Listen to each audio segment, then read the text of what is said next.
चलो। गजाननं भूतगणादिसेवितं कपित्थजम्बूफलचारभक्षणम् उमासुतं शोकविनाशकारकं नमामि विघ्नेश्वरपादपङ्कजं। गुरुर्ब्रह्मा गुरुर्विष्णु गुरुदेव महेश्वर गुरु साक्षात् परब्रह्म तस्मै श्री गुरुवे नमः। तस्मै श्री गुरुवे नमः। या कुन्देन्दु तुषारहार धवला या शुभ्रवस्त्रावृता या वीणाभरदण्डमण्डितकरा या श्वेतपद्मासना या ब्रह्माच्युतशङ्कर पवित्रभिर्देवैः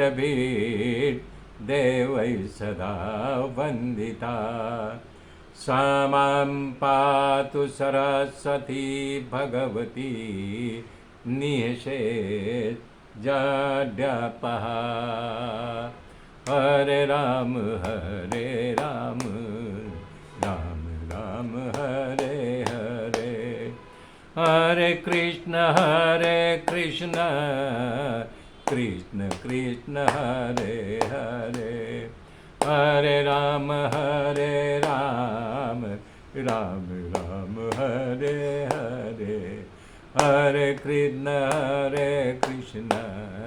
कृष्ण कृष्ण हरे हरे।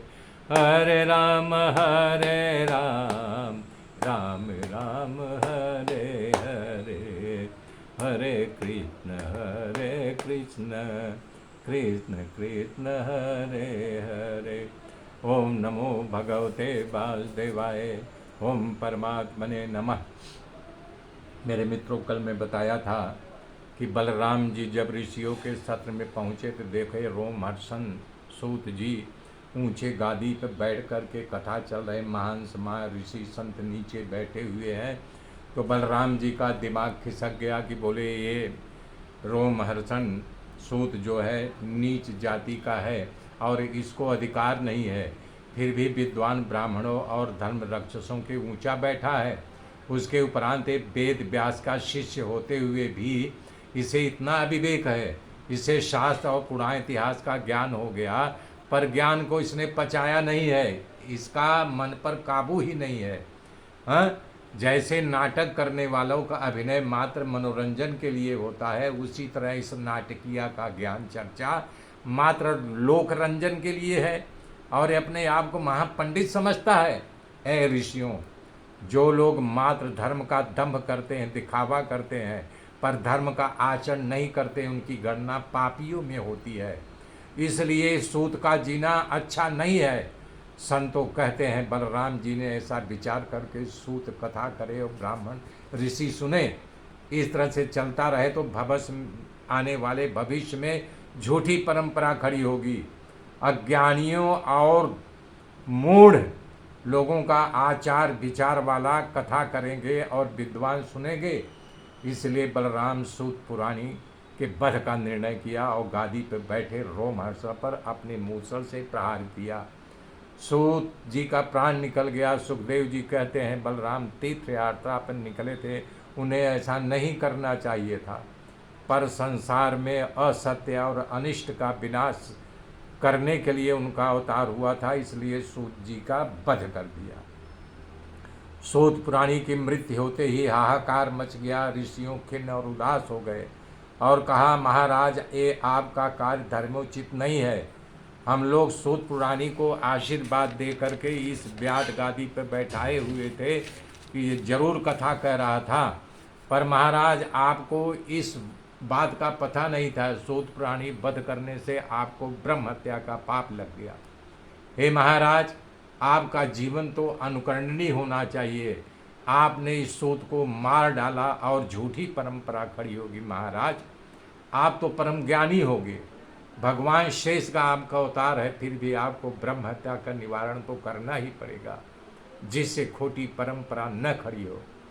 ऋषियों के इन शब्दों को सुन करके बलराम जी ने कहा, हे ऋषियों, मैं जैसा आचरण करूंगा तो वास्तव में समाज वैसा ही आचरण करेगा, इसलिए मैं ब्रह्म हत्या का प्रायश्चित करूंगा। आप निर्णय करके कहो कि मैं क्या करूं कि ब्रह्म हत्या के पाप से छूटूं। हे ऋषियों, मैं अपने योग बल से सब कुछ कर सकता हूं, इसलिए आप बताओ कि मुझे क्या करना चाहिए।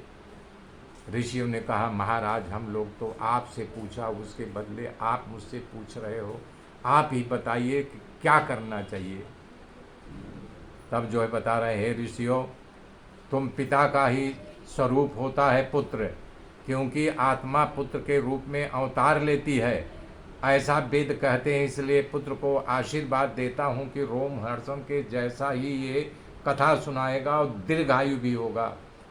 इसके बाद तुमको जो कुछ मांगना हो मांग लो।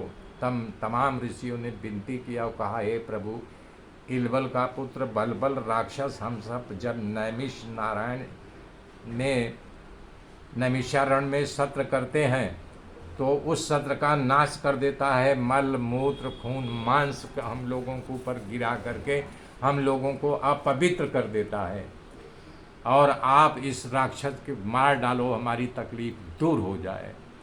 तो इस बात को सुन करके बलराम जी नैमिषारण्य में रुक गए और बलबल की प्रतीक्षा करने लगे। एक दिन राक्षस आ गया और मलमूत्र की वर्षा करने लगा। तब बलराम जी मंडप के बाहर आ गए, उस राक्षस को ललकारा, कहा, आए दुष्ट, इस तरह से छुप करके क्यों वार कर रहा है, सामने आ। जब इस प्रकार बलराम जी ने ललकारा, उनके तीखे वचनों को सुन करके राक्षस खूब क्रोधित हुआ और बलराम जी के सामने आ गया, तथा विलम्ब किए ही बलराम जी ने उसे हल्की नोक से खींचा और पृथ्वी पर गिरा दिया, और बलराम जी एक ही प्रहार से हल्के उसका मस्तक फाड़ डाले। राक्षस मर गया। इसे देख करके महात्मा लोग हर्षित हो गए और बलराम जी इस कार्य की प्रशंसा किया और लोग भगवान श्री नारायण की पूजा की। तब ऋषियों का आशीर्वाद लेकर के बलराम जी ब्राह्मणों के साथ पुनः यात्रा प्रारंभ किया और कौशिकी नदी के तट पर आए। वहाँ से सरयू नदी के उद्गम स्थान स्नान करके सरयू किनारे आए। तीर्थों में भ्रमण करके प्रयागराज आए। वहाँ गंगा यमुना सरस्वती त्रिवेणी में स्नान करके पितरियों को तर्पण किया। वहाँ से पुलह के आश्रम में आए, वहाँ गंडकी नदी में स्नान किया। उसके बाद गोमती में स्नान किया और फिर बलराम जी ब्यास नदी किनारे आए। वहाँ से वो गया गए। गया पहुँचते ही उनको वसुदेव जी के शब्दों पर याद आ गया, क्योंकि वसुदेव जी कहा था गया में जा कर के पितरों का तर्पण करना। तो वसुदेव जी की बात याद आ गई। तब वहाँ पर उन्होंने पितरों का तर्पण किया। इसलिए ब्राह्मणों से तर्पण कराने के बाद वो महेन पर्वत पर गए, जहाँ परशुराम भगवान रहते थे। दोनों राम एक दूसरे गले मिले, भेंटे, पर परशुराम जी को प्रणाम करके उनके साथ सत्संग किया। बलराम जी ने वहाँ से गोदावरी के किनारे किनारे भीर नदियों में स्नान करके श्री शैलम पहुँचे। वहाँ भगवान मल्लिकार्जुन सदाशिव का दर्शन किया। वहाँ से भगवान बलराम जी वेंकटक पर्वत तिरुपति बालाजी का दर्शन करने के लिए गए, और उसके बाद दक्षिण में महारतीर्थ कामाक्षी, शिव कांची, विष्णु कांची आज का दर्शन किया। कावेरी नदी किनारे तिरुचिल्लापल्ली, वहाँ श्री भगवान रंग का दर्शन किया। वहाँ से ऋषभ देव का दर्शन करके सेतु बन गए। वहाँ भगवान रामेश्वर का दर्शन किया। रामेश्वर में बलराम जी ब्राह्मणों को 1000 गायों का दान दिया। वहाँ से ताम्रवर्णी आदि पवित्र नदियों का स्नान करके मलय पर्वत पर गए। महात्मा अगस्त ऋषि की मुलाकात हुई और ऋषि के साथ सत्संग करके बलराम जी खूब खुश हुए। अगस्त ऋषि से रजा लेकर के वो आगे बढ़े और कन्याकुमारी आए। मेरे मित्रों, आगे की गाथा मैं कल जोड़ूंगा। तब तक के लिए जय श्री राम।